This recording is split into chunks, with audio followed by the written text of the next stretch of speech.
একাদশ শ্রেণীর প্রিয় শিক্ষার্থী বন্ধুরা, আশা করছি তোমরা সকলেই ভালো আছো, সুস্থ আছো। তোমরা জানো যে আমরা দীর্ঘমেয়াদী অর্থায়ন এই অধ্যায়টি নিয়ে আলোচনা করছি এবং তোমাদের এই অধ্যায়ের উপরে বেশ কিছু থিওরি পড়া হয়েছে। আমরা গত ক্লাসে বেশ কিছু প্রবলেমও সলভ করেছিলাম এবং তোমাদের একটি বাড়ির কাজও দেওয়া ছিল। তো আমি দেখেছি অনেকেই তোমরা সঠিক অ্যান্সারটি কমেন্টস বক্সে জানিয়ে দিয়েছো। তো বন্ধুরা, আজকেও আমরা বেশ কিছু নতুন নতুন সমস্যা সম্পর্কে আলোচনা করব। তো চলো আমরা দেখি আজকে আমাদের পাঠে কি কি প্রবলেম রাখা হয়েছে। তো সবার আগে আমরা চেষ্টা করব যে আমাদের যে গত ক্লাসে যে বাড়ি কাজটি দেওয়া ছিল সেটি আমি জানি তোমাদের বেশিরভাগই সলভ করতে পেরেছো। তারপর আমরা দেখব যে আসলে যাদের কোনো সমস্যা হচ্ছে তারা যাতে তাদের একটু হেল্প করার জন্য আমরা আবার এটির কিভাবে সমাধান করা যায় সেটি একটু দেখব। তো বন্ধুরা, আমি আমার স্লাইডটি ওপেন করছি, তোমরা একটু ধৈর্য ধরো।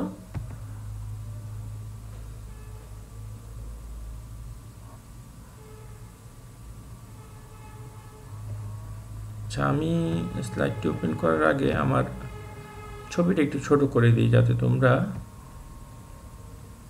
স্লাইডটি ভালো করে দেখতে পারো।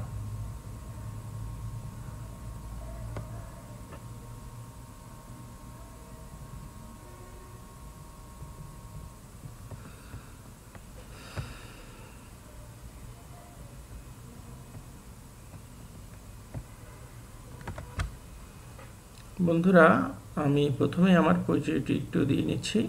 আমি মাসিক Mahmud, lecturer accounting, Dhaka college. আজকে আমার এই ক্লাসটি একাদশ শ্রেণীর ছাত্রছাত্রীদের জন্য এবং আজকে তোমরা জানো যে আজকে আমাদের বিষয় হচ্ছে ফিন্যান্স, ব্যাংকিং ও বিমা। এবং আগেই আমি বলেছি আজকে আমরা দীর্ঘমেয়াদী অর্থায়ন এই অধ্যায়ের উপর আলোচনা করব এবং আজকে এটি আমার 4th ক্লাস। বন্ধুরা, আমি আগে বলেছিলাম যে তোমাদের একটি বাড়ি কাজ দেওয়া ছিল, তো তোমরা বেশিরভাগই বাড়ির কাজটি সমাধান করেছো এবং তোমরা অনেকেই কমেন্টস বক্সে অ্যান্সারটি জানিয়ে দিয়েছো। তারপরে চলো আমরা একটু দেখি। বাড়ির কাজটি দেখার আগে আমরা একটু শূন্য কুপন বন্ড বা জিরো কুপন বন্ড এটি নিয়ে আগে আলোচনা হয়েছে, আমরা আজকে একটু এটি নিয়ে একটু রিভিশন দিব যে জিরো কুপন বন্ড বা শূন্য কুপন বন্ড কি। তোমরা জানো যে যেই বন্ডের কোনো কুপন সুদের হার থাকে না সেই বন্ডটাকে বলা হয় জিরো কুপন বন্ড। আমি একবার বলেছিলাম যে আসলে আমরা জিরো কুপন বন্ডে তো আসলে আমাদের কোনো ইন্টারেস্ট দিচ্ছে না অথবা কোনো আমরা মুনাফা পাচ্ছি না, তাহলে আমরা এই জিরো কুপন বন্ডটা কী জন্য কিনব? বন্ধুরা, তোমরা জানো যে জিরো কুপন বন্ডটা আসলে অবহারে বিক্রি করা হয়, অর্থাৎ যদি কোনো একটি বন্ডের অভিহিত মূল্য হয় 1000 টাকা, সেটি তুমি এর চাইতে কম মূল্যে কিনতে পারবে, হয়তো 800 টাকা অথবা 900 টাকা এই ধরনের মূল্যে আমরা কিনতে পারবো। এবং মেয়াদ পূর্তিতে যখন কোম্পানি আবার তোমার কাছ থেকে বন্ডটি কিনে নিবে তখন কিন্তু তুমি সেই 1000 টাকা আবার বিক্রি করতে পারছো। এই যে অবহার এবং ফেস ভ্যালু, এই দুইয়ের মাঝে যে পার্থক্যটা সেটি কিন্তু আমাদের জিরো কুপন বন্ডের প্রফিট। আবার একটু চলো দেখি নিই আমরা কি শিখেছিলাম, একটু রিভিশন দেই। যে বন্ডে কোনো কুপন রেট থাকে না বা সুদের হার উল্লেখ থাকে না তাকে শূন্য কুপন বন্ড বলা হয়। এই বন্ডের লিখিত মূল্য অপেক্ষা বিক্রয় মূল্য কম হয়। বিক্রয় মূল্য এবং লিখিত মূল্যের পার্থক্যই বিনিয়োগকারীর মুনাফা। এই জিরো কুপন বন্ড বা শূন্য কুপন বন্ডের কিছু বৈশিষ্ট্য আছে, এগুলো আমরা একটু আরেকবার দেখে নিব। এর লিখিত মূল্য বেশি। লিখিত মূল্য বেশি মানে যে মূল্যে বিক্রি করা হয় তার চাইতে বেশি। ফেস ভ্যালু, যা ফেস ভ্যালু লিখিত মূল্য এখন বিক্রি করা হয় অবহারে, সেই হিসেবে এটার যে মূল্যে বিক্রি করা হয় তার চাইতে মূল্য বেশি, সেজন্য এখানে বলা হয়েছে লিখিত মূল্য বেশি। বিক্রয় মূল্য কম, আসলে ফেস ভ্যালুর চাইতে কম মূল্যে বিক্রি করা হয়। যদি ফেস ভ্যালু থেকে কম মূল্যে বিক্রি না করা হয় তোমরা বুঝতে পারছো যে কেউ এটি কিনবে না। এবং কোনো সুদ প্রদান করা হয় না। বিক্রয় মূল্য এবং লিখিত মূল্যের পার্থক্যই বিনিয়োগকারীর মুনাফা। মেয়াদ পূর্তিতে লিখিত মূল্য পরিশোধ করা হয়। বন্ডের মেয়াদ সুনির্দিষ্টভাবে উল্লেখ থাকে, অর্থাৎ কত সময় পর সেটি তোমার কাছ থেকে কোম্পানি আবার কিনে নেবে সেটি সুনির্দিষ্টভাবে উল্লেখ থাকবে। মালিকানা হস্তান্তরযোগ্য। বন্ধুরা, তোমরা হয়তো বুঝতে পেরেছো যে যেটি বাড়ির কাজ ছিল, যারা করতে পারোনি তারা হয়তো বুঝতে পেরেছে যে এটি আসলে জিরো কুপন বন্ডের উপর প্রবলেমটি ছিল। তো আমরা এখন একটি গত বাড়ির কাজটি দেখব, যেটি আমাদের সমস্যাটি ছিল। কোন একটি বন্ডের অভিহিত মূল্য 1000 টাকা, অর্থাৎ ফেস ভ্যালু 1000 টাকা, মেয়াদকাল 10 বছর এবং প্রয়োজনীয় আয়ের হার 15% এবং কুপন সুদের হার 0 হলে বন্ডটির মূল্য নির্ণয় করো। দেখো এখানে ফেস ভ্যালু দেওয়া আছে, অর্থাৎ অভিহিত মূল্য আছে 1000 টাকা এবং সময় দেওয়া আছে যে 10 বছর, অর্থাৎ 10 বছর পরে কিন্তু কোম্পানি আবার কিনে নেবে। প্রয়োজনীয় আয়ের হার মানে বোঝাচ্ছে যে তোমার সুযোগ ব্যয় অথবা অন্য কোথাও ইনভেস্ট করলে তুমি 15% হারে ইনকাম করতে পারতে, অথবা অন্য কোথাও ইনভেস্ট করলে 15% হারে মুনাফা পাওয়া যাবে। যদি প্রয়োজনীয় আয়ের হার 15% এবং কুপন সুদের হার 0 হলে বন্ডের মূল্য নির্ণয় করো। বন্ধুরা, তোমরা জানো যে বন্ডের যেই ক্যালকুলেশনটা কিভাবে হয় সেটি তোমাদেরকে আমি একটু বুঝিয়েছিলাম, এবং গত ক্লাসে কিন্তু আমি তোমাদেরকে যে সূত্রগুলো কিভাবে কাজ করে এবং টাইম ভ্যালু অফ মানি, এই যে টাইম ভ্যালু অফ মানির মধ্যে যে আমরা যে সূত্রগুলো শিখেছিলাম তার সাথে কিন্তু আমি কম্পেয়ার করে দেখিয়েছি যে কিভাবে আমরা কোন সূত্র কেন ইউজ করব।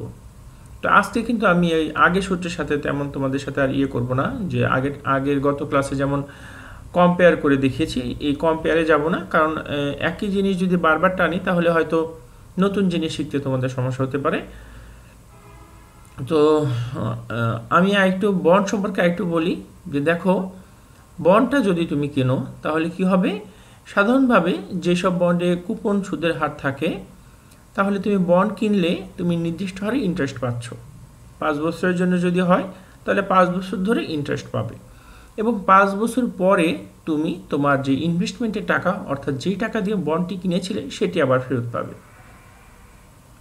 তাহলে কোনো একটি বন্ডের মূল্য নির্ণয় করতে হলে যার আসলে কুপন সুদের হার আছে, সেক্ষেত্রে আমরা বন্ডটির মূল্য অথবা এই যে আমরা একটা প্রফিট পাবো তার বর্তমান মূল্য কত সেটি আমরা কিভাবে নির্ণয় করতাম, যে যেই আমরা ইন্টারেস্টগুলো পাবো 5 বছর ধরে, এই 5 বছর ধরে যে ইন্টারেস্টগুলো পাবো তার বর্তমান মূল্য নির্ণয় করতাম, এবং 5 বছর পরে যে বন্ডের টাকা ফেরত পাবো সেটি আমরা নির্ণয় করতাম। এই দুটি যোগ করলেই কিন্তু বন্ডের মূল্যটা বের হতো। কিন্তু যেহেতু এখন আমাদের প্রবলেমটা হচ্ছে জিরো কুপন বন্ড, অর্থাৎ আমাদেরকে প্রতি বছর বছর ইন্টারেস্ট দিবে না, তাহলে কি হবে, তাহলে আমরা কি নির্ণয় করব, আমরা নির্ণয় করব যে যেই টাকা দিয়ে আমি বন্ডটি কিনলাম 5 বছর পর তার যে টাকাটা আমি পাবো তার বর্তমান মূল্য কত সেটি নির্ণয় করতে পারলেই কিন্তু আমার জিরো কুপন বন্ডের মূল্য নির্ধারণ হয়ে যায়। সেক্ষেত্রে কি তোমরা জানো যে সূত্রের আমাদের দুটি ভাগ ছিল, তো শেষের ভাগের যেটি আছে ম্যাচিউরড ভ্যালু ভাগ 1 plus KD to the power N, সেটি দিয়ে করলে কিন্তু আমাদের হয়ে যাচ্ছে, এবং খুবই সিম্পল এবং খুবই ছোট্ট একটি প্রবলেম। তো চলো বন্ধুরা, আমি হয়তো বোঝাতে পেরেছি যে কী জন্য আমরা কোন সূত্র কী জন্য ব্যবহার করব। আমি আবার আরেকটু বুঝিয়ে দেই যে যেহেতু এটি জিরো কুপন বন্ড, অর্থাৎ আমাদেরকে কিন্তু কোনো ইন্টারেস্ট দিবে না, তাহলে আমরা এর মূল্য নির্ণয় করতে হলে কি হবে, যে দেখো আমাদের এই তুমি যখন বন্ডটি কিনছো তখন কিন্তু 10 বছর পর তুমি ফেরত পাবে, কত টাকা ফেরত পাবে, 1000 টাকা ফেরত পাবে। তাহলে এই যে 10 বছর পর আমি 1000 টাকা পাচ্ছি তার বর্তমান মূল্য নির্ণয় করতে পারলেই কিন্তু আমার বন্ডের মূল্যটা নির্ণয় হয়ে যাচ্ছে। তাহলে আমরা কি করব, তাহলে আমরা করব হচ্ছে ম্যাচিউরড ভ্যালুকে আমাদের প্রয়োজনীয় আয়ের হার plus 1 to the power N দিয়ে ভাগ দিলে হয়ে যাবে। চলো বন্ধুরা, তাহলে আমরা হাতে কলমে দেখি। আমি জানি যে আসলে এই ক্লাসটা যদি তোমাদের ঢাকা কলেজের একটি ক্লাসে হতো তাহলে আমি যেটা আমার অভিজ্ঞতা, আমি দেখি যে আমার 95% স্টুডেন্টই অঙ্ক করে ফেলতে পারে নির্দিষ্ট সময়ের মধ্যে। তো আমি এই ক্লাসে যদি থাকতাম তাহলে দেখতাম যে তোমরা সবাই অঙ্ক করে ফেলেছো, তারপরেও হয়তো কারো সমস্যা হতে পারে, এই জন্য আমি আবার একটু সমাধানটা দেখিয়ে দিচ্ছি। বন্ধুরা দেখো, বন্ডটির মূল্য নির্ণয় কিভাবে করব। আমাদের যে ইনফরমেশনগুলো দেওয়া ছিল, ম্যাচিউরড ভ্যালু 1000 টাকা, ম্যাচিউরড ভ্যালু ফেস ভ্যালু অভিহিত মূল্য দুইটা এইগুলো একই, এখানে ম্যাচিউরড ভ্যালু 1000 টাকা এবং প্রয়োজনীয় আয়ের হার হচ্ছে 15% এবং সময় পাচ্ছি 10 বছর, তাহলে ভ্যালু অফ বন্ডটা কত হবে? তাহলে আমরা ভ্যালু অফ বন্ড নির্ণয় করতে গেলে value of bond is equal to maturity value ভাগ 1 plus KD to the power n। এইখানে আমরা মানগুলো বসিয়ে দিব। ভ্যালু অফ বন্ড ইকুয়াল, দেখো ম্যাচুরিটি ভ্যালু 1000 টাকা এবং আমরা এখানে মান বসিয়ে দেই 1 প্লাস কেডির মান 0.15 এবং সময় পাচ্ছি 10 বছর, অর্থাৎ n এর মান 10। এখন যদি ক্যালকুলেশন করো যে ভ্যালু অফ বন্ড ইকুয়াল 1000 ভাগ, দেখো আমি থার্ড লাইনে কিন্তু খুব বেশি ক্যালকুলেশন করিনি, একের সাথে 0.15 যোগ করে দিয়েছি, কি হচ্ছে 1.15 টু দি পাওয়ার 10। এরপর আমরা যদি 1.15 এর উপর 10 পাওয়ার অ্যাপ্লাই করি তাহলে আমরা পাচ্ছি 4.064। ফাইনালি আমাদের বন্ডটির মূল্য পাচ্ছি 247.16 টাকা। অর্থাৎ এই বন্ডটির মূল্য হচ্ছে যে 247.16 টাকা। দেখো তোমার 1000 টাকার বন্ড যেটি কিনা তুমি 10 বছর মেয়াদ, সেটির আসলে বর্তমান মূল্য দাঁড়াচ্ছে অথবা বন্ডটির মূল্য দাঁড়াচ্ছে 247.16 টাকা। আশা করি বন্ধুরা তোমরা সমস্যাটি বুঝতে পেরেছ।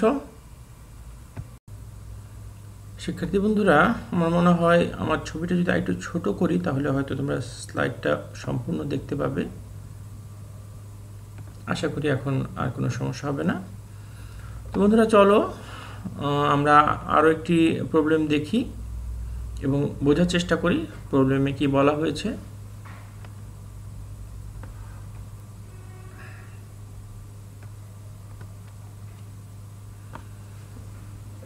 এবিসি কর্পোরেশন 9% কুপন সুদের হারে 1000 টাকার লিখিত মূল্যের একটি বন্ড ইস্যু করে।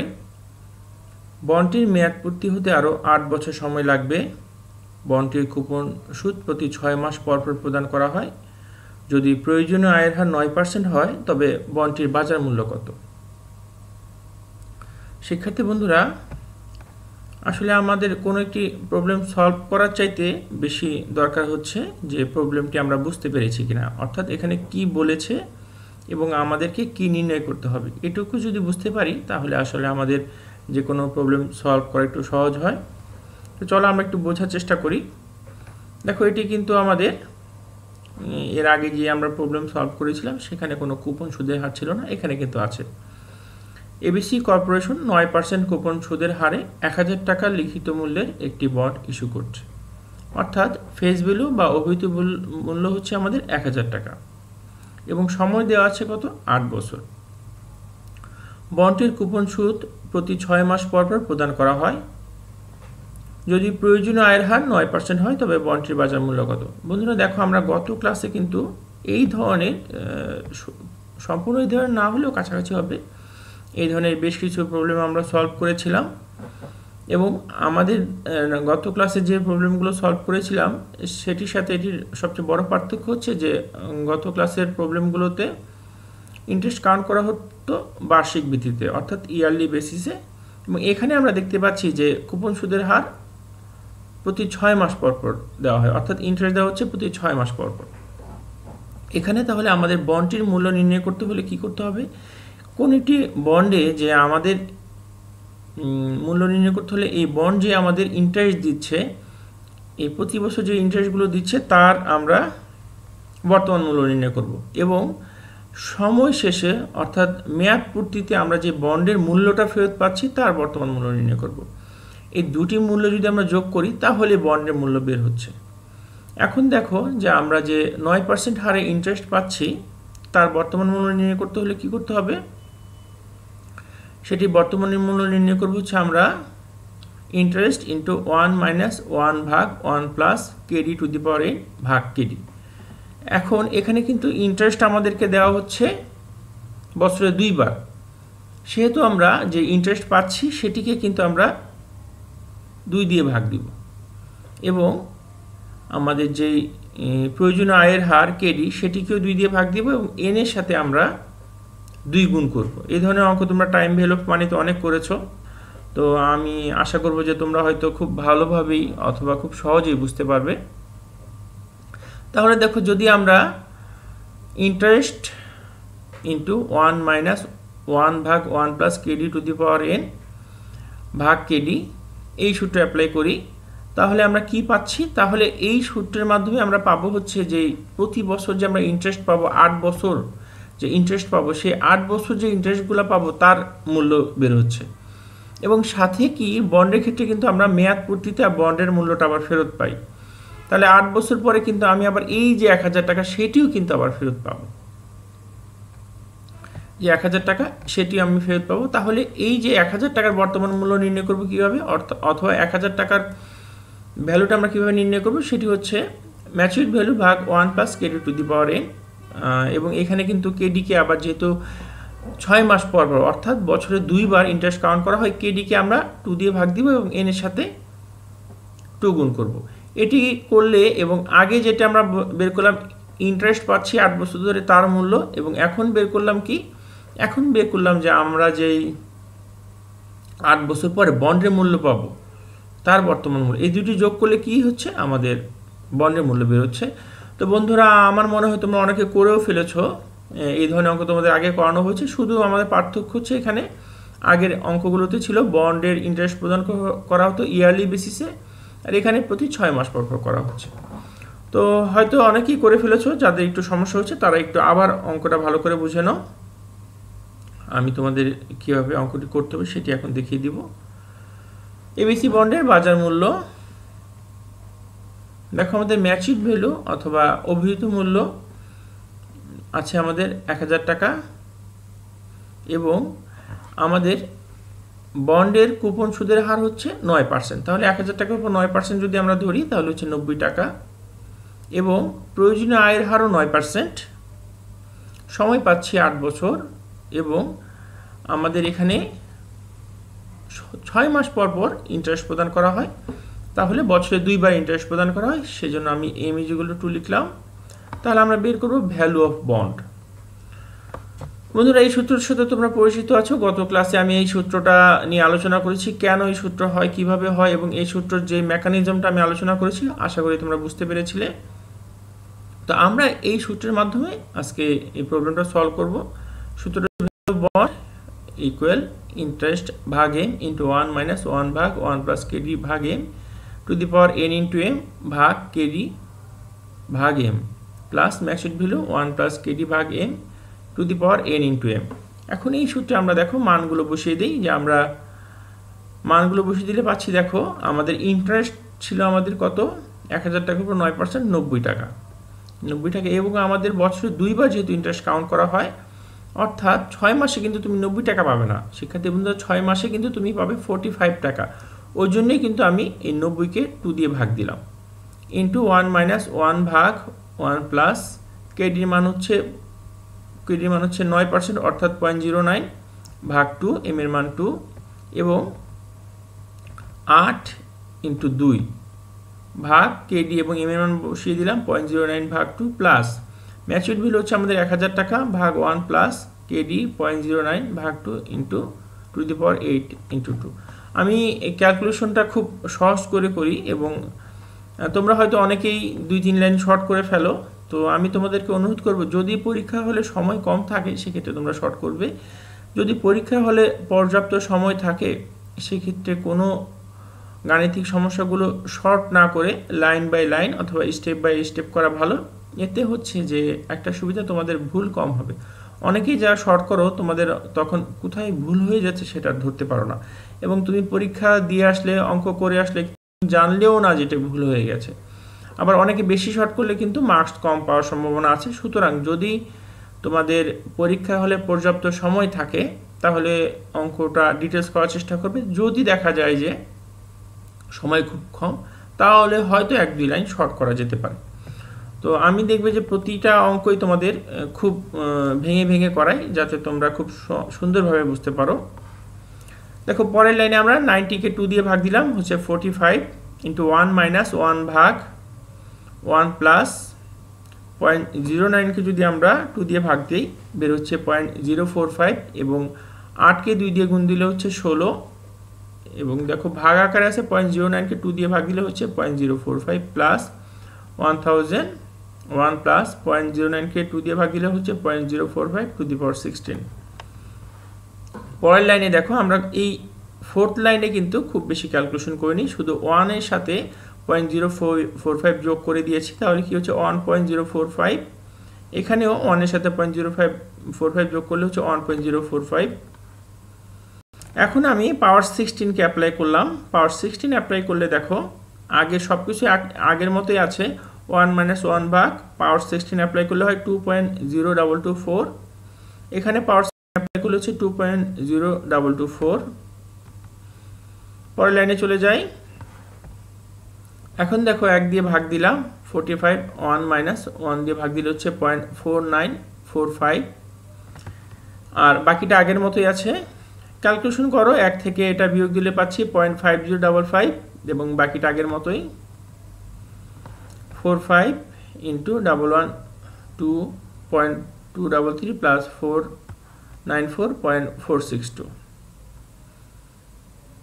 ক্যালকুলেশন করার পর দেখো আমরা পাচ্ছি 999.947, অর্থাৎ প্রায় কিন্তু 1000 টাকা। অর্থাৎ দেখো একেবারে 1000 টাকার কাছাকাছি। অর্থাৎ দেখো আমাদের বন্ডের মূল্য হচ্ছে 1000 টাকা প্রায়।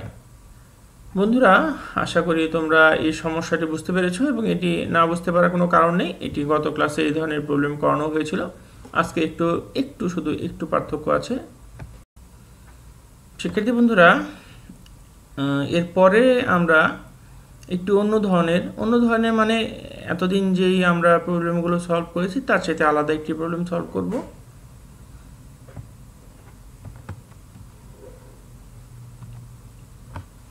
নিম্নোক্ত তথ্যাবলী হতে বন্ডগুলোর বাজার মূল্য নির্ণয় করো। তো এখানে বন্ধুরা আমি যে এ বন্ড তার সমাধানটা আমি দেখিয়ে দিব এবং বুঝিয়ে দিব। বি বন্ডেরটা তোমাদের বাড়ির কাজ থাকলো, এইটি বি বন্ডেরটা তোমরা বাসায় করবে। তো চলো দেখি আসলে আমাদের এই সমস্যায় কি বলা আছে। দেখো দুটি বন্ড আছে এ এবং বি, দুটির ফেস ভ্যালু অর্থাৎ অভিহিত মূল্য 1000 টাকা করে। কুপন সুদের হার এ বন্ডের জন্য হচ্ছে 12% এবং বি বন্ডের জন্য হচ্ছে আমাদের 15%।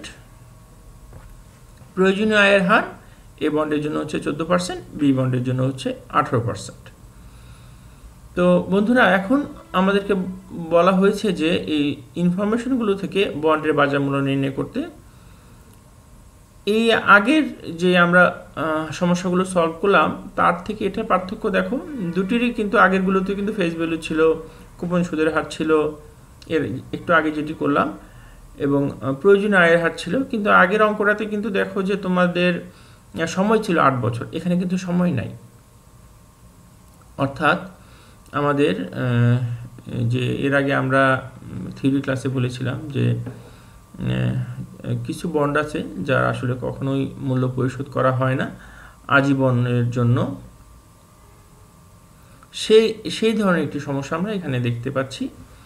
এটি কিভাবে সমস্যার সমাধান করা যায় দেখো, তোমাদের যখন আমি টাইম ভ্যালু অফ মানির অঙ্ক করিয়েছিলাম যে তখন কিছু ছিল যে কিছু আমাদের সেটা কি বলে কিছু বৃত্তি ছিল, বার্ষিক বৃত্তি ছিল আজীবন অথবা আজীবন পেনশন, সেটির মূল্য কিভাবে নির্ণয় করা যায় সেটি কিন্তু আমি তোমাদেরকে দেখিয়েছিলাম। তো এটা প্রায় ওই ধরনেরই, এবং গত ক্লাসে কিন্তু আমি সূত্র কম্পেয়ার করে দেখিয়েছি যে আগের যে আমরা টাইম ভ্যালু অফ মানির সূত্র শিখেছিলাম এবং এই সূত্রটা কিভাবে কাজ করছে একই রকম, শুধু আমাদের প্রকাশভঙ্গিটা আলাদা। তো আমার মনে হয় তোমরা অনেকেই হয়তো বুঝতে পেরেছো, ধরতেও পেরেছো এবং অনেকেই হয়তো সলিউশনও করে ফেলেছো। এটি খুব সহজ। ভ্যালু অফ বন্ড যদি আমরা বের করতে চাই, খুব সিম্পল একটি অঙ্ক, এবং তোমরা হয়তো অঙ্ক করলেও অনেক মজা পাবে। তো এ বন্ডের যদি মূল্য নির্ণয় করতে চাই সেটি হবে value of bond equal two ইন্টারেস্টকে আমরা কেডি দিয়ে ভাগ দিব, তাহলেই কিন্তু আমাদের বেড়ে যাচ্ছে যে বন্ডে বাজার মূল্য নির্ণয় করতে পারছি। তো এ বন্ডেরটা আমি দেখিয়ে দিচ্ছি, তোমরা বি বন্ডেরটা বাসায় করবে। এ বন্ডের বাজার মূল্য দেখো, আমাদের ইন্টারেস্ট হচ্ছে ফেস ভ্যালু 1000 টাকা এবং যেহেতু কুপন সুদের হার 12% এ বন্ডের জন্য, তাহলে আমরা পাচ্ছি 120 টাকা। এবং কেডি প্রয়োজনীয় আয়ের হার 14%। ভ্যালু অফ বন্ড নির্ণয় করতে হবে, আমি আগেই বলেছিলাম ভ্যালু অফ বন্ড নির্ণয় করতে হলে আমাদের ইন্টারেস্টকে প্রয়োজনীয় আয়ের হার দিয়ে ভাগ দিলেই কিন্তু আমরা পেয়ে যাচ্ছি। Value of bond equal interest হচ্ছে 120 টাকা এবং প্রয়োজনীয় আয়ের হার 0.14 আমরা পাচ্ছি ভ্যালু অফ বন্ড 157.14 টাকা। দেখো খুব সহজ, আমরা যেসব বন্ডের মূল্য পরিশোধ করা হয় না অথবা আজীবন বন্ড যেগুলো অথবা অপরিশোধযোগ্য বন্ড, অপরিশোধ্য বন্ড, সেই সব বন্ডের ক্ষেত্রে আমাদের যখন কিভাবে বুঝবো যে অপরিশোধ্য বন্ড অথবা আজীবন বন্ড অথবা কোনো বন্ডের মূল্য পরিশোধ করা হবে না, সেটি খুব সহজেই তোমরা বুঝতে পারবে। সেটি হচ্ছে কোনো সময় থাকবে না। দেখো এর আগে যখন আমরা জিরো কুপন বন্ড অঙ্ক করেছি তখনও কিন্তু একটা সময় ছিল যে এত সময় পর বন্ডটা আবার কিনে নেওয়া হবে, এবং একটু আগে যে অঙ্কটি করিয়েছিলাম কিছুক্ষণ আগে সেখানেও দেখেছো যে 8 বছর ছিল, কিন্তু এই বন্ডে দেখো কখনো এটির সময় দেওয়া নেই। যে তোমাদের কিন্তু পরীক্ষার হলে বলে দেওয়া থাকবে না যে এটি হচ্ছে অপরিশোধযোগ্য বন্ড, এটি কিন্তু বলা থাকবে না। তোমাদের কিন্তু অঙ্ক দেখে অথবা প্রবলেমটা দেখে বুঝে নিতে হবে যে এখানে কি বলা আছে। তোমাদের এই ধরনের প্রবলেম অথবা অপরিশোধযোগ্য বন্ড যেটি কীভাবে বুঝবে, সময় দেওয়া থাকবে না। তো বন্ধুরা আশা করি তোমরা বুঝতে পেরেছো এবং এটি যে খুব সহজ অঙ্ক তোমরা বুঝতে পেরেছো এবং হয়তো বি যে সমস্যাটা সেটি করেও ফেলেছো।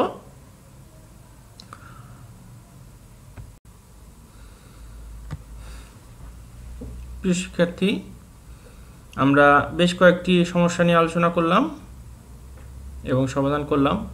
তো এখন আমরা একটি সৃজনশীল সমস্যা নিয়ে আলোচনা করব। তোমরা জানো যে তোমাদের আসলে সৃজনশীল সমস্যাগুলো তৈরি করা হয় কয়েকটি ছোট ছোট অঙ্ক জোড়া দিয়ে বড় একটি সমস্যা আকারে তৈরি করে একটা সৃজনশীল সমস্যা তৈরি করা হয়। তো তোমরা হয়তো অনেকেই দেখে অনেক সময় ভরকে যাও যে আসলে অনেক বড় একটি সমস্যা, হয়তো প্রবলেমটি সলভ করা অনেক কঠিন হবে। আসলে কিন্তু তা না। আমরা যখনই যে প্রবলেমটা দেখবে 2-3টা ভাগ থাকে, গ ঘ অথবা ক খ, 2টা আলাদা আলাদা অঙ্ক থাকে। তো আমরা যখন ক সেকশনটা করবো শুধু ওটি নিয়ে আলোচনা করবো, তাহলে দেখবে যে আমাদের জিনিসটা অনেক সহজ হয়ে যাচ্ছে। কিন্তু তুমি যদি সম্পূর্ণ প্রবলেমটা একবারে মাথায় নিতে চাও তখন হয়তো একটু কঠিন মনে হতে পারে। তো এই ধরনের একটি সমস্যা আমরা দেখব এবং তোমাদেরকে দেখাবো যে আসলে এটি খুব কঠিন কিছু না, কয়েকটি প্রবলেম একসাথে করে বড় আকারে করা হয়েছে। আসলে এটা ভেঙে ভেঙে যদি আমরা করি তাহলে দেখবো যে মোটামুটি অনেক সহজ। তো চলো আমরা আমাদের এই সমস্যাটি দেখি এবং কি বলা আছে সেটি দেখে আমরা এটি সলভ করার চেষ্টা করি।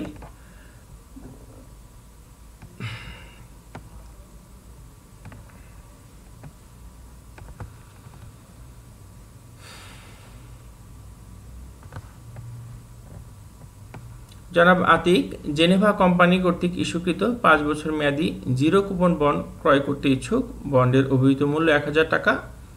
আতিকের প্রয়োজনীয় আয়ের হার 13%। জনাব আতিকের বন্ধু জনাব নাসির বাংলাদেশের বন্ড মার্কেটে বিনিয়োগ করতে আগ্রহী। তিনি নিম্নের যে কোনো একটি কোম্পানির বন্ড ক্রয় করতে পারেন। দেখো এখানে দুই ধরনের বন্ডের কথা বলা আছে। একটি হচ্ছে বেসিক কোম্পানি চিরস্থায়ী বন্ড ইস্যু করেছে, কুপন রেট 11% এবং অভিহিত মূল্য 1000 টাকা, বাজার মূল্য 1250 টাকা। এই যে বাজার মূল্য এটি কিন্তু আজকে তোমরা নতুন দেখছো, এটির ফাংশনটা কি এবং কি কাজে লাগে সেটি আজকে আমি তোমাদেরকে দেখাবো।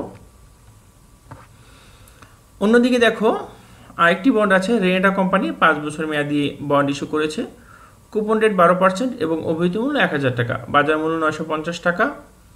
বন্ডের সুদ অর্ধবার্ষিক ভিত্তিতে প্রদান করা হয়। জনাব নাসিরের প্রয়োজনীয় আয়ের হার 10%। এখন দেখো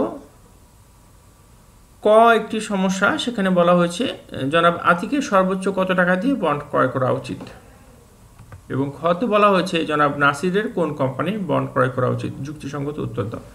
বন্ধুরা আমাদের ক এবং খ দুটি আলাদা সমস্যা। আমরা প্রথমে ক নিয়ে আলোচনা করব এবং ক এর জন্য কিন্তু আমাদের সম্পূর্ণ অঙ্কটা দরকার নেই। দেখো জনাব আতিকের সর্বোচ্চ কত টাকা দিয়ে বন্ডটি ক্রয় করা উচিত। তাহলে আমরা দেখো এই যে জনাব আতিকের জন্য আমার কি কি ইনফরমেশন দরকার, আমরা আবার একটু পড়ি। জনাব আতিক জেনেভা কোম্পানি কর্তৃক ইস্যুকৃত 5 বছর মেয়াদী জিরো কুপন বন্ড ক্রয় করতে ইচ্ছুক। বন্ডের অভিহিত মূল্য 1000 টাকা। আতিকের প্রয়োজনীয় আয়ের হার 13%। দেখো আমাদের এই যে এই আতিকের প্রয়োজনীয় আয়ের হার 13%, এতটুক ইনফরমেশন দিয়েই কিন্তু আমরা ক নাম্বার সমস্যাটা সমাধান করতে পারছি, বাকি কিন্তু আমাদের দরকার নেই। তাহলে দেখো আমাদের জনাব আতিক জেনেভা কোম্পানি কর্তৃক ইস্যুকৃত 5 বছর মেয়াদী জিরো কুপন বন্ড ক্রয় করতে ইচ্ছুক। এখন আমাদের এখানে কিন্তু তোমাদেরকে বলেই দিয়েছে যে জিরো কুপন বন্ড, তাহলে খুব সহজেই তোমরা বুঝতে পারছো যে জিরো কুপন বন্ড হলে কিভাবে ক্যালকুলেশন করতে হবে। বন্ডটির অভিহিত মূল্য 1000 টাকা, আতিকের প্রয়োজনীয় আয়ের হার 13%।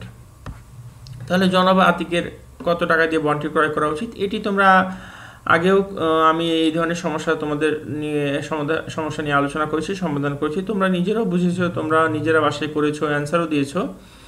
তো এটি পারবে, তারপর একটু দেখিয়ে দিচ্ছি। তাহলে দেখো আমি যেটি আগে বলেছিলাম যে একটি সৃজনশীল প্রশ্ন কিন্তু অনেক বড় হয়, কিন্তু দুটি অঙ্ক যোগ করে কিন্তু বড় একটি সমস্যা হচ্ছে। কিন্তু আমরা যখন সলিউশন করব দেখো আলাদা আলাদাভাবে করলে আমাদের কিন্তু সম্পূর্ণ প্রবলেমটা মাথায় নিতে হচ্ছে না, খুব অল্প কিছু ইনফরমেশনই আমি করে ফেলতে পারছি। জনাব আতিকের সর্বোচ্চ কত টাকা দিয়ে বন্ডটি ক্রয় করা উচিত আমরা কীভাবে বের করব? আগে আমরা এই ধরনের সমস্যায় বন্ডের মূল্যটি বের করব। Value of bond equal to matured value 1 plus KD to the power N. আমরা যদি এটি দিয়ে করি তাহলে কিন্তু বন্ডের মূল্যটি যদি বের হয়ে যায় তাহলেই কিন্তু আমরা বুঝতে পারবো যে জনাব আতিকের কত টাকা দিয়ে বন্ডটি ক্রয় করা উচিত। চলো আমরা দেখি জনাব আতিকের সর্বোচ্চ কত টাকা দিয়ে বন্ডটি ক্রয় করা উচিত। আমাদের বলে দেওয়া আছে বন্ডটির ম্যাচিউরড ভ্যালু 1000 টাকা এবং কেডি হচ্ছে 13%, অর্থাৎ প্রয়োজনীয় জনাব আতিকের প্রয়োজনীয় আয়ের হার 13%, সময় আছে 5 বছর, এবং ভ্যালু অফ বন্ড অর্থাৎ বন্ডটির মূল্য আমরা নির্ণয় করব। তাহলে value of bond equal matured value 1 plus KD to the power N. যেহেতু জিরো কুপন বন্ড তাহলে আমাদের এই সূত্র অ্যাপ্লাই করতে হবে। Value of bond equal matured value 1000 টাকা, সাথে আমরা অন্যান্য মানগুলো বসিয়ে দিই। 1 প্লাস কেডির মান 0.13 এবং সময় আছে আমাদের 5 বছর। অর্থাৎ এই থার্ড লাইনে দেখো আমরা খুব বেশি ক্যালকুলেশন করিনি, 1 এর সাথে 0.13 যোগ করে আমরা লিখলাম 1.13 টু দি পাওয়ার 5 এবং 1.13 পুরো যদি আমরা পাওয়ার 5 অ্যাপ্লাই করি আমরা পাচ্ছি 1.8424 এবং ফাইনালি আমরা পাচ্ছি value of bond equal two 542.77 টাকা। তাহলে দেখো জনাব আতিক যদি উনি যদি বন্ডটি ক্রয় করতে যান মার্কেট থেকে এবং মার্কেটে যদি 542.77 টাকায় ইনি যদি পান তাহলে কেনা উচিত, এর চেয়ে বেশি হলে কিন্তু কেনা উচিত হবে না, এবং এর চেয়ে কম হলেও কিন্তু উনি কিনতে পারে। কারণ যদি কম হয় তাহলে যেহেতু বন্ডের মূল্য বেশি উনি কম প্রাইসে পাচ্ছেন, কিনলে ওনার জন্য প্রফিট বেশি হবে, কিন্তু এর চাইতে বেশি হলে কিন্তু কেনা উচিত না। অর্থাৎ জনাব আতিক সর্বোচ্চ 542.77 টাকা দিয়ে এই বন্ডটি ক্রয় করবেন। দেখো সুতরাং জনাব আতিকের সর্বোচ্চ 542.77 টাকা দিয়ে বন্ডটি ক্রয় করা উচিত। বন্ধুরা তাহলে আমরা ক নাম্বার সমস্যা যেটি ছিল সেটি সমাধান করেছি। এখন আমরা দেখব খ নাম্বারে কি বলে দেওয়া আছে। চলো আমরা আবার একটু পেছনে চলে আসলাম। খ নাম্বারের জন্য আমাদের কিন্তু এই যে 13% ছিল, এখন এতটুকু আর দরকার না, এরপর থেকে আমাদের ইনফরমেশনগুলো দরকার। জনাব আতিকের বন্ধু জনাব নাসির বাংলাদেশের বন্ড মার্কেটে বিনিয়োগ করতে আগ্রহী। তিনি নিম্নের যে কোনো একটি কোম্পানির বন্ড ক্রয় করতে পারেন। নিম্নে দুটি বন্ড দেওয়া আছে, একটু হচ্ছে বেসিক কোম্পানি আর একটু হচ্ছে রেটা কোম্পানি। এখন বলে দেওয়া আছে খ নম্বরে যে জনাব নাসিরের কোন কোম্পানির বন্ড ক্রয় করা উচিত, যুক্তিসঙ্গত উত্তর দাও। তাহলে দেখো জনাব নাসিরের জন্য আমরা যদি এই যে একটা বেসিক কোম্পানির বন্ড আর একটা হচ্ছে রেন্টার কোম্পানির বন্ড, এই দুটি বন্ডে যদি আমরা মূল্য নির্ণয় করি তাহলেই কিন্তু আমরা খুব সহজেই সিদ্ধান্ত নিতে পারবো। দেখো যদি বেসিক কোম্পানির বন্ডের মূল্য নির্ণয় করি, দেখো বাজার মূল্য হচ্ছে 1250 টাকা। এখন বেসিক কোম্পানির বন্ডের মূল্য আমরা নির্ণয় করলাম, নির্ণয় করে দেখলাম যে 1000 টাকা হচ্ছে বেসিক কোম্পানির বন্ডের মূল্য, অথবা 1100 টাকা হচ্ছে সামথিং, যাই হোক। এখন যেইটা মূল্য আমরা নির্ণয় করলাম যদি দেখি যে বাজারের মূল্য চাইতে এর মূল্য কম, তাহলে কিন্তু আমাদের বাজার মূল্য থেকে যদি এর মূল্য কম হয় তাহলে কিন্তু আমরা সেটা কেনা উচিত হবে না। বাজার মূল্য যা আছে তার মূল্য বেশি, তাহলে কিন্তু কিনলে আমরা লাভ করতে পারবো। যেমন ধরো বেসিক কোম্পানির বন্ডের মূল্য বের হলো 1000 টাকা। এখন বন্ডের মূল্যই আছে 1000 টাকা, সেই ক্ষেত্রে আমাদের বাজারে বিক্রি হচ্ছে 1250 টাকা, সেটি কেনা কিন্তু বোকামি হবে। এইটা একটু বুঝিয়ে দিই তোমাদেরকে। যেমন ধরো স্বর্ণের ভরি এখন হয়তো 70-75 এরকম। এখন তুমি জানো যে স্বর্ণের মূল্য হচ্ছে ভরি প্রতি পাওয়া যায় হচ্ছে 70,000 টাকা, ধরো 70,000 টাকা ভরি। এখন দেখো করোনার কারণে তোমার স্বর্ণ কিন্তু আমদানি একটু হয়তো ব্যাহত হচ্ছে করোনা ভাইরাসের প্রকোপের কারণে। এখন যেহেতু আমদানি একটু ব্যাহত হচ্ছে, তাহলে কি হচ্ছে, এই 70,000 টাকার পার ভরি স্বর্ণ তোমার বাজারে হয়ে গেল 80,000 টাকা। এখন তোমার কি বাজার মূল্য হচ্ছে 80,000 টাকা, আর স্বর্ণের দাম সত্যিকার অর্থে থাকা 70,000 টাকা থাকার কথা। এখন বাজার মূল্য যেহেতু বেশি, তোমার কি সেটা কেনা উচিত হবে? উচিত হবে না, কারণ তুমি জানো যখন পরিস্থিতি স্বাভাবিক হয়ে যাবে স্বর্ণের দাম আবার কমে আসবে। সুতরাং এখন যদি তুমি 70,000 টাকার জিনিস 80,000 টাকা দিয়ে কেনো এবং 2-3 মাস পরে যখন করোনা থাকবে না, পরিস্থিতি স্বাভাবিক হয়ে যাবে, তখন কিন্তু দাম আবার কমে যাবে, তখন কিন্তু তোমার কেনাটা বোকামি হয়ে যাচ্ছে। তো বন্ধুরা চলো আগে আমি হয়তো বোঝাতে পেরেছি যে বাজার মূল্যের সাথে এবং বন্ডের মূল্য কিভাবে তুলনা করবে এবং কিভাবে তোমরা ডিসিশন নেবে। অর্থাৎ যদি বন্ডের মূল্য চাইতে বাজার মূল্য কম হয়, তাহলে কিন্তু সেখানে আমাদের কেনা উচিত। যেমন ধরো স্বর্ণের মূল্য 70,000 টাকা ভরি, কিন্তু কোনো এক জায়গায় তুমি সেটি একটু কম দামে পেলে, 65,000 পেলে, তার মানে কি এখন তুমি যদি কেনো বাজার মূল্য কম, তুমি যদি 65,000 টাকায় কিনে ফেলো, তাহলে কিন্তু তুমি এটি 70,000 টাকা অ্যাভেলেবেল বিক্রি করতে পারবে। অর্থাৎ বাজার মূল্য কম হলে স্বর্ণের মূল্য চাইতে বাজার মূল্য কম, বাজারে কম দামে পাওয়া গেলে সেটি কেনা উচিত। ঠিক বন্ডের ক্ষেত্রে একই রকম, বন্ডের মূল্য যদি বাজার মূল্য চাইতে বেশি হয়, তাহলে সেটিতে তোমাদের বিনিয়োগ করা উচিত। কিন্তু দেখো বন্ডের মূল্য বাজার মূল্যের চাইতে কম, তাহলে কিন্তু বিনিয়োগ করা উচিত না। তো তোমাদের এই যে বাজার মূল্য, এটা নিয়ে তোমাদের অনেক দ্বিধাদ্বন্দ্ব হয়, অনেকে ডিসিশন নিতে পারো না। আমি তো তোমাদের এর আগের যেই তোমাদের যে সিনিয়র ভাইরা আছে, অর্থাৎ যারা এখন সেকেন্ড ইয়ার আছে, তারা যখন ফার্স্ট ইয়ার ছিল এবং অন্যান্য ব্যাচের, তোমাদের এই বাজার মূল্য দেখলে পরে তোমাদের ডিসিশন নিতে খুব কঠিন হয়। তো আশা করি আজকে তোমরা সমস্যাটি বুঝতে পারবে। চলো আমরা অঙ্কটি আসলে দেখি অঙ্কটি সমস্যাটি সমাধান করি, তখন আমরা হয়তো আরো ভালো করে বুঝতে পারবো। তো চলো এখন যদি আমাদের করতে হয় যে খ নম্বরে বলছে জনাব নাসিরের কোন কোম্পানির বন্ড ক্রয় করা উচিত, তাহলে নাসির সাহেবের যেই বন্ডটি ক্রয় করা উচিত, তাহলে আমরা কি করব, দুটি বন্ডেরই আমরা বন্ডের মূল্য নির্ণয় করব। বন্ডের মূল্য নির্ণয় করলেই আমরা বুঝতে পারবো যে আসলে কোন বন্ডটি ক্রয় করা উচিত। চলো আমরা বন্ডের মূল্য নির্ণয় করি। যেহেতু এটি চিরস্থায়ী বন্ড, তোমরা জানো যে চিরস্থায়ী বন্ড আমরা কিভাবে এর আগে করেছি, তোমরা হয়তো অনেকে করেও ফেলেছো। চলো আমরা যাদের কোনো সমস্যা হয়েছে অথবা যারা পাওনি তাদের জন্য একটু আমরা সলিউশনটা করার চেষ্টা করি।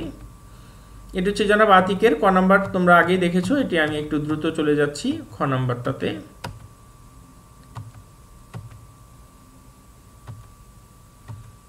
আমরা জনাব নাসিরের কোন কোম্পানির বন্ড ক্রয় করা উচিত সেটি নিয়ে আলোচনা করব। কোন কোম্পানির বন্ড ক্রয় করা উচিত তা জানার জন্য উভয় বন্ডের অন্তর্নিহিত মূল্য বা বর্তমান মূল্য নির্ণয় করতে হবে। তো আমরা দুটি আমাদের বন্ড আছে, বেসিক কোম্পানির চিরস্থায়ী বন্ডের অন্তর্নিহিত মূল্য নির্ণয় করব, এরপরে রেনেটা কোম্পানি নির্ণয় করব। নির্ণয় করলে আমাদের করতে সুবিধা হবে। দেখো আমাদের ফেস ভ্যালু ছিল 1,000 টাকা, তার উপর আমাদের কুপন সুদের হার 11%, অ্যাপ্লাই করলে আমরা পাচ্ছি 110 টাকা, এবং প্রয়োজনীয় আয়ের হার হচ্ছে 13%। ভ্যালু অফ বন্ড কত, তাহলে value of bond is equal two 1/1/KD। এটি যদি আমরা অ্যাপ্লাই করি, মান বসিয়ে দিই, 110কে যদি আমরা 0.13 দিয়ে ভাগ দিই, তাহলে ভ্যালু অফ বন্ড হচ্ছে 846 টাকা 46.15 টাকা। আবার দেখো এখন আমরা রেনেটা কোম্পানির বন্ডের বর্তমান মূল্য নির্ণয় করব। রেনেটা কোম্পানির বন্ডের ম্যাচুরিটি ভ্যালু হচ্ছে 1,000 টাকা এবং ইন্টারেস্ট রেট হচ্ছে 1,000 টাকার উপর 12% যদি অ্যাপ্লাই করি 120 টাকা। কেডি হচ্ছে প্রয়োজনীয় আয়ের হার 10%, সময় আছে 5 বছর এবং আমাদের বছরে 2 বার ইন্টারেস্ট প্রদান করা হয়। তাহলে ভ্যালু অফ বন্ডটা আমরা কি নির্ণয় করব। এই ধরনের সমস্যা কিন্তু আমরা শুরুর দিকে করেছি। আশা করি তোমরা বুঝতে পারছো যে আমরা কেন এম নিয়ে আসলাম এবং কোন সূত্রে অ্যাপ্লাই হবে, তোমরা হয়তো বুঝতে পেরেছো। আমি কিন্তু তোমাদের যে বাড়ির কাজটা করিয়েছিলাম, বাড়ির কাজ করার পরে যেই সমস্যাটি করিয়েছিলাম, এটি আর এটি মোটামুটি একই ধরনের। তো রেনেটা কোম্পানির বন্ডের বর্তমান মূল্য আমরা নির্ণয় করব।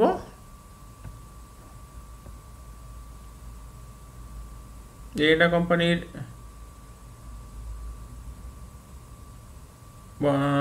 বন্ডের বর্তমান মূল্য আমরা নির্ণয় করব। সেক্ষেত্রে দেখো আমাদের value of bond equal two ইন্টারেস্টকে আমরা এম দিয়ে ভাগ দিলাম। যেহেতু কেন ভাগ দিলাম, আমাদের কিন্তু এই রেনেটা কোম্পানি কিন্তু বছরে 2বার ইন্টারেস্ট প্রদান করে, সেই জন্য আমাদের ইন্টারেস্টকে এম দিয়ে ভাগ দিচ্ছি। 1 মাইনাস 1 ভাগ 1 প্লাস কেডি ভাগ M to the power N into M ভাগ কেডি ভাগ এম প্লাস ম্যাচিউরড ভ্যালুকে আমরা ভাগ দিব 1 প্লাস কেডি ভাগ M to the power N into M. এখন আমরা এখানে মানগুলো বসিয়ে দিই। দেখো আমাদের ইন্টারেস্ট হচ্ছে 120 টাকা, কিন্তু 120 টাকা কিন্তু তুমি 6 মাসে পাবে না, যেহেতু 2 মাস পর পর ইন্টারেস্ট 6 মাস পর পর ইন্টারেস্ট প্রদান করা হয়, তাহলে 120 টাকা 2বারে পাবে, অর্থাৎ বছরে 6 মাস পর তুমি 120 টাকার অর্ধেক পাবে, অর্থাৎ 60 টাকা পাবে। এই জন্য আমরা 120কে 2 দিয়ে ভাগ দিলাম। 1 মাইনাস 1 ভাগ 1 প্লাস কেডির মান কত আমাদের দেখো 10% প্রয়োজনীয় আয়ের হার, তাহলে 0.1 ভাগ 2 টু দি পাওয়ার এন হচ্ছে 5 বছর এবং এম হচ্ছে 2, 5 ইন্টু 2 ভাগ কেডির মান 0.1 ভাগ 2, এখানে ম্যাচিউরড ভ্যালু 1000 টাকা ভাগ 1 প্লাস 0.1 ভাগ 2 টু দি পাওয়ার 5 ইন্টু 2। এর পরের লাইনে দেখো 120কে 2 দিয়ে ভাগ দিলে আমরা 60 পাচ্ছি, ইন্টু 1 মাইনাস 1 ভাগ 0.1কে 2 দিয়ে ভাগ দিলে 0.05 টু দি পাওয়ার 10, 0.1কে আবার 2 দিয়ে ভাগ দিলে 0.05, এবং এখানে একই রকম ক্যালকুলেশন 1000 ভাগ 1.1কে 2 দিয়ে ভাগ দিয়ে 0.05 এবং 5 ইন্টু 2 আমরা গুণ করে 10 লিখলাম, খুব বেশি কিন্তু ক্যালকুলেশন নাই। ফোর্থ লাইনে দেখো 1 এর সাথে আমরা 0.05 যোগ করে লিখলাম 1.05, এখানে একই কাজ করা হয়েছে 1.05। ফিফথ লাইনে আমরা 1.05 এর উপর পাওয়ার 10 অ্যাপ্লাই করলাম, তাহলে পাচ্ছি 1.629, বাকি সব কিন্তু আগের মতোই আছে। দেখো পরের লাইনে আমরা ভাগ করলে 1কে যেটা আমরা পেয়েছিলাম সেটা ভাগ করলে পাচ্ছি 0.6139, 1.629। তাহলে আমরা দেখো এখানে ক্যালকুলেশন করি, আমরা 1 থেকে 0.6139 বিয়োগ দিয়ে পাচ্ছি 0.3861 এবং 1000কে 1.629 দিয়ে ভাগ দিলে আমরা পাচ্ছি 613.874। এর পরের লাইনে ক্যালকুলেশন করো, 0.3861কে আমরা 0.05 দিয়ে ভাগ দিলে পাচ্ছি 7.722, বাকিটা আগের মতোই। এখন দেখো 60কে 7.722 দিয়ে গুণ দিলে পাচ্ছি 463.32, এবং ফাইনালি আমরা দেখো পাচ্ছি হচ্ছে 1077 টাকা 19 পয়সা প্রায়। এখন বন্ধুরা আমরা এই যে আমরা দুটি বন্ডের মূল্য নির্ণয় করলাম, এখন হচ্ছে ডিসিশন কোন বন্ডটা আমরা ক্রয় করব। দেখো বেসিক কোম্পানির বন্ডের বাজার মূল্য হচ্ছে 1250 টাকা এবং যার অন্তর্নিহিত মূল্য হচ্ছে 864 টাকা। দেখো বাজারে কিন্তু বেসিক কোম্পানির মূল্য বন্ডটা 1250 টাকায় বিক্রি হচ্ছে, কিন্তু বন্ডের মূল্য আছে 864 টাকা। এখন এই বন্ডটি যদি ক্রয় করো তাহলে ক্ষতি হবে 403 টাকা, তাহলে দেখা যাচ্ছে যে এই বন্ডটি ক্রয় করা উচিত আমাদের হবে না। কারণ কি, দেখো বাজারে বন্ডটির আসলে দাম হচ্ছে 864 টাকা, কিন্তু বাজারে বেশি দামে বিক্রি করা হচ্ছে। বাজারে বেশি দামে, তুমি তো কমার্সের স্টুডেন্ট, তুমি তো জানো যে কখন কোন পরিস্থিতিতে বাজারে বিনিয়োগ করা উচিত। যেহেতু তুমি এই জিনিসগুলো জানো, শেয়ার মার্কেটে কিন্তু বিনিয়োগ করার সব জিনিস তোমরা মোটামুটি জেনে যাচ্ছ, যে কোন কোম্পানির শেয়ারের দাম কত ওঠা উচিত, এটা ক্রয় করা উচিত কি না, অথবা ক্রয় করলে কত টাকা তুমি প্রফিট করতে পারবে, এগুলো কিন্তু তোমরা এইসব থেকে ডিসিশন নিতে পারবে। তো দেখো বন্ডের মূল্য হওয়া উচিত, এটি হচ্ছে বাজারে 864 টাকায় বিক্রি করা উচিত, বাজারে 1250 টাকায় তারা বিক্রি করছে যে কোনো কারণে। সুতরাং এটা যদি তুমি কেনো তাহলে 403 টাকা লস করার সম্ভাবনা আছে। আমি স্বর্ণের উদাহরণ দিয়ে বলেছিলাম যে দেখো স্বর্ণের দাম কিন্তু ধরো এখন মার্কেটে আছে 70,000 টাকা ভরি, কোনো কারণে যদি সেটি মার্কেটে বেশি মূল্যে বিক্রি করা হয় তাহলে কিন্তু তোমার ধৈর্য ধরা উচিত। ওই ধরো স্বর্ণের করোনার কারণে স্বর্ণের আমদানিতে ব্যাহত হচ্ছে, এই জন্য 70,000 টাকা স্বর্ণ হয়ে গেছে 80,000 টাকা। তো তুমি তো বুঝতেই পারছো, যেহেতু করোনার কারণে এটির দাম বেড়ে গেছে, পরিস্থিতি স্বাভাবিক হলে আবার স্বর্ণের দাম কমে যাবে। সুতরাং তোমার কিন্তু তুমি যদি 80,000 টাকা দিয়ে কেনো তাহলে কিন্তু পরিস্থিতি স্বাভাবিক হলে এটার দাম আবার 70,000 টাকায় নেমে আসবে, তখন কিন্তু তোমার 10,000 টাকা লস। সুতরাং বন্ডের মূল্য হচ্ছে 846 টাকা, বাজারে বেশি দামে বিক্রি করা হচ্ছে, আমরা এটি কিনবো না। আবার দেখো রেনেটা কোম্পানির বন্ডের বাজার মূল্য 950 টাকা এবং অন্তর্নিহিত মূল্য হচ্ছে 1077 টাকা, অর্থাৎ বন্ডের মূল্য 1077 টাকা, কিন্তু কম দামে বিক্রি করা হচ্ছে কোনো কারণে। তুমি যদি ক্রয় করো তাহলে কিন্তু 127 টাকা বেশি লাভ করতে পারছো। অর্থাৎ তুমি যদি দেখো স্বর্ণের দাম হচ্ছে 70,000 টাকা ভরি, কোনো কারণে অথবা কোথাও, অথবা কারো খুব বেশি টাকার দরকার, তোমার কাছে যে বললো ভাই স্বর্ণ তো 70,000 টাকা ভরি, আমার ইমিডিয়েটলি টাকার দরকার, আমি 65,000 বিক্রি করব। এখন তুমি যদি সেটা কেনো তাহলে কিন্তু 5,000 টাকা তুমি প্রফিট করতে পারছো। ঠিক এইখানে একই জিনিস। দেখো রেনেটা কোম্পানির বন্ডের বাজার মূল্য 950 টাকা, বাজার মূল্য 950 টাকা, কিন্তু বন্ডের মূল্য হচ্ছে সত্যিকার অর্থে 1077 টাকা, বাজারে কম দামে বিক্রি করা হচ্ছে। তাহলে কি করা উচিত? আমাদের এই বন্ডটি ক্রয় করা উচিত। সুতরাং জনাব নাসিরের রেনেটা কোম্পানির বন্ড ক্রয় করা উচিত। বন্ধুরা, আমি হয়তো তোমাদেরকে বুঝাতে পেরেছি যে বাজার মূল্যর সাথে কিভাবে বন্ডের মূল্য তুলনা করে সিদ্ধান্ত নেওয়া যায়। তো সিদ্ধান্তের ব্যাপারে আমি আরেকটা কথা তোমাদের আবার মনে করিয়ে দিতে চাই যে তোমরা অনেকেই পরীক্ষার খাতায় মনে করো যে অঙ্ক তো করেই দিলাম, স্যার তো বুঝতেই পারবে যে আমার আসলে সিদ্ধান্তটা কি হবে অথবা কোন বন্ডটি ক্রয় করা উচিত, এটি তো খুব ইজিলি স্যার বুঝতে পারবে, আমার আর লেখার দরকার নেই। এ ধরনের ডিসিশন নিলে অথবা এই ধরনের কাজ করলে কিন্তু মার্কস কম পাবে। কারণ স্যার কিন্তু পরীক্ষার খাতা যখন দিবে তখন কিন্তু স্যার জোর করে কোনো কিছু বুঝবে না। তুমি যেটা বুঝাতে চাবে অথবা যেটা ন্যায্য যেটা তুমি লিখবে সেটাই স্যার বুঝবে। তুমি যেটা লিখুনি সেটি কিন্তু স্যার জোর করে কখনোই বুঝবে না। সুতরাং কেউ যদি মনে করো যে কমেন্টস লেখার দরকার নেই অথবা এই আমার অঙ্ক দেখেই তো স্যার বুঝতে পারবে যে আসলে আমার ডিসিশনটা কী হবে, এটা কিন্তু না। স্যার কিন্তু কখনোই তোমার অঙ্ক দেখে ডিসিশন কী হবে বুঝবে না। তোমাকে ডিসিশনটা খুব সুন্দর করে লিখে দিতে হবে। যদি এই কাজটা না করো তাহলে কিন্তু তুমি মার্কসটা কম পাবে। তো বন্ধুরা, আমরা কিন্তু এখন খুব ভালো একটি প্রবলেম সলভ করলাম এবং এই ধরনের প্রবলেম কিন্তু আমাদের পরীক্ষায় আসে এবং এটা কিন্তু তোমরা জানো একটা সৃজনশীল প্রশ্ন। এবং সৃজনশীল প্রশ্ন যে আসলে আমাদের খুব কঠিন কিছু না, কয়েকটা প্রশ্ন জোড়া দিয়ে যে এটা আসলে বানানো হয় সেটা হয়তো তোমরা বুঝতে পেরেছো। এবং তোমরা যদি পার্ট বাই পার্ট চিন্তা করো তাহলে কিন্তু তোমরা খুব সহজেই এই সমস্যাগুলো সমাধান করতে পারবে। তো বন্ধুরা, জনাব নাসিরের কোন বন্ডটি ক্রয় করা উচিত সেটি আমরা এই সিদ্ধান্তটা দেখে নিচ্ছি। যে দেখো আগে যেই সিদ্ধান্তটা আমি লিখেছিলাম সেটি আবার এখানে দেখানো হচ্ছে। বেসিক কোম্পানির বন্ডের বাজার মূল্য 1250 টাকা, যা অন্তর্নিহিত মূল্য 840 টাকা হতে বেশি, সুতরাং বন্ডটি ক্রয় করলে ক্ষতি হবে এত টাকা। তো আগের জিনিসগুলি আবার এখানে এসেছে, তোমরা আশা করি বুঝতে পেরেছো। সুতরাং জনাব নাসির রেনেটা কোম্পানির বন্ড ক্রয় করা উচিত। তো বন্ধুরা, আমি তোমাদেরকে বেশ কিছু সমস্যা সমাধান করে দিয়েছি এবং তোমাদের বইতে কিন্তু এক্সারসাইজে অঙ্ক আছে, এক্সারসাইজটা না পারলে উদাহরণে কিন্তু অঙ্ক আছে এবং করেও দেওয়া আছে। তো তোমাদের কাছে আমার অনুরোধ থাকবে যে তোমরা এই সমস্যাগুলো বাসায় দেখো, সমাধান করার চেষ্টা করো এবং তোমরা একই ধরনের অঙ্ক যখন মনে হবে যে এই ধরনের অঙ্ক স্যার করিয়েছে, আমি এটা বুঝে গেছি, আমার এই অঙ্কটা করতে হবে না, তা করবে না।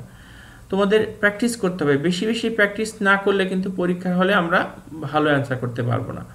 তুমি যখন উদাহরণের অঙ্কগুলো দেখবে, প্রথমে উদাহরণের অঙ্কগুলো করার নিয়ম হচ্ছে যে তোমার উদাহরণের অঙ্কগুলো তো করে দেওয়া আছে, তোমরা যে অঙ্কগুলো আছে সেগুলো আগে অঙ্কটা শুধু দেখবে, যে সলিউশনটা তোমরা অথবা সমাধানটা একটা খাতা বা অথবা অন্য কিছু দিয়ে একটু আড়াল করে রাখবে এবং নিজে নিজে করার চেষ্টা করবে। করার চেষ্টা করার পর তারপরে দেখবে যে আসলে তোমার অঙ্কটা হয়েছে কিনা। যদি এটা করো, যদি তোমরা এটা না করো, অর্থাৎ প্রথমেই যদি দেখো, যদি সমাধানটা দেখো, তাহলে যতগুলো অঙ্ক আছে সবগুলো দেখলে তোমার মনে হবে আমি সবগুলো অঙ্ক পারবো। যখনই তুমি সমাধানটা নিজে চেষ্টা না করে সমাধান দেখবে তখন মনে হবে যে আসলে এইটা তো আসলে খুব সহজ, পারবো। কিন্তু এই ধরনের যদি প্র্যাকটিস তোমরা করো তাহলে কিন্তু পরীক্ষার হলে ভালো অ্যান্সার করতে পারবে না। তো তোমাদের কাছে আমার অনুরোধ, তোমরা বাসায় এক্সারসাইজগুলো চেষ্টা করো, পারলে ভালো। যদি এক্সারসাইজ না পারো, উদাহরণের অঙ্কগুলো তো করে দেওয়া আছে, যেগুলো আমি তোমাদের করিয়েছি, বুঝিয়েছি, তোমরা বুঝেছো, সেগুলি বাসায় প্র্যাকটিস করো এবং উদাহরণ কয়েকটা করলে দেখবে যে এক্সারসাইজ তুমি নিজেও পারতেছো। তো তোমাদের বইতে কিন্তু অনেক অঙ্ক আছে, সেগুলো বাসায় করার চেষ্টা করবে এবং সামনের ক্লাসে কিন্তু আমরা আরও নতুন নতুন অঙ্ক ধরবো। এবং আমি আগে বলেছি যে তোমাদের থিওরি কিন্তু বেশ কিছু থিওরি বাকি রয়ে গেছে, তো সেগুলো আমি যখন বিভিন্ন সমস্যার সমাধান করব, এই সমস্যার সাথে সাথে আমি কিছু তোমাদের যে থিওরি সেগুলো আলোচনা করে নেব। তো বন্ধুরা, তোমরা বাসায় থাকো, সুস্থ থাকো। তোমরা জানো যে আমাদের এই যে অনলাইন কার্যক্রম, এর প্রধান উদ্দেশ্যই হচ্ছে যে তোমরা যাতে বাসায় সুস্থভাবে থাকতে পারো। তো তোমরা খুব বেশি প্রয়োজন না হলে বাসায় বাইরে যাবে না। তোমাদের সবার সুস্বাস্থ্য কামনা করছি। তোমরা ভালো থাকো, সুস্থ থাকো, এই শুভকামনা নিয়ে আজকে বিদায় নিচ্ছি। সামনের ক্লাসে আবার সবার সাথে দেখা হবে। সবাই ভালো থাকো। আল্লাহ হাফেজ।